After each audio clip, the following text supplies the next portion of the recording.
اور ان ہزلیات کے پیچھے لگ گئے جو سلیمان کے عہد سلطنت میں شیاطین پڑھا کرتے تھے، اور سلیمان نے مطلق کفر کی بات نہیں کی، بلکہ شیطان ہی کفر کرتے تھے کہ لوگوں کو جادو سکھاتے تھے، اور ان باتوں کے بھی پیچھے لگ گئے جو شہر بابل میں 2 فرشتوں یعنی ہاروت اور ماروت پر اتری تھیں، اور وہ دونوں کسی کو کچھ نہیں سکھاتے تھے جب تک یہ نہ کہہ دیتے کہ ہم تو ذریعہ آزمائش ہیں، تم کفر میں نہ پڑو۔ غرض لوگ ان سے ایسا جادو سیکھتے جس سے میاں بیوی میں جدائی ڈال دیں، اور خدا کے حکم کے سوا وہ اس جادو سے کسی کا کچھ بھی بگاڑ نہیں سکتے تھے، اور کچھ ایسے منتر سیکھتے جو ان کو نقصان ہی پہنچاتے اور فائدہ کچھ نہ دیتے،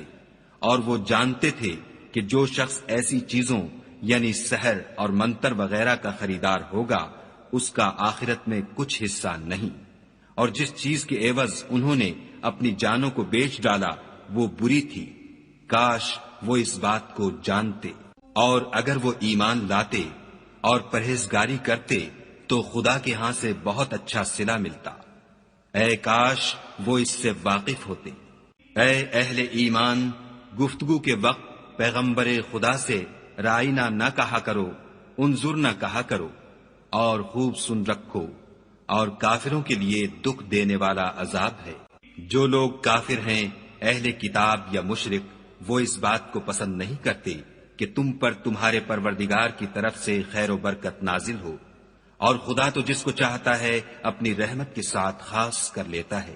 اور خدا بڑے فضل کا مالک ہے۔ ہم جس آیت کو منسوخ کر دیتے یا اسے فراموش کرا دیتے ہیں تو اس سے بہتر یا ویسی ہی اور آیت بھیج دیتے ہیں۔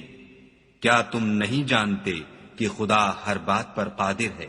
تمہیں معلوم نہیں کہ آسمانوں اور زمین کی بادشاہت خدا ہی کی ہے،